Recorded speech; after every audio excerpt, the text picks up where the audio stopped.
నేను ఈరోజు నా లంచ్ అండి బ్రౌన్ రైస్ అండి. ఈరోజు వేడి వేడి పప్పులు ఇచ్చే బ్రౌన్ రైస్. మళ్ళా బొబ్బర్లు వేపుడు చేశానండి. బొబ్బర్లు వేపుడండి. మళ్ళా బొబ్బర్లు అది ఏంటి బెండకాయ పులుసు అండి.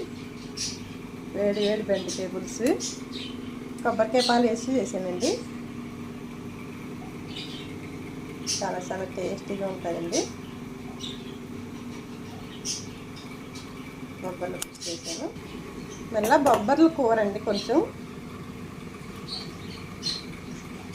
ఓకే టేస్ట్ చేస్తున్నాను చూడండి. ముందుగా బొబ్బర్లు ఇది బెండకాయ తింటున్నాను. సూపర్ టేస్ట్ అండి. చాలా బాగుంది.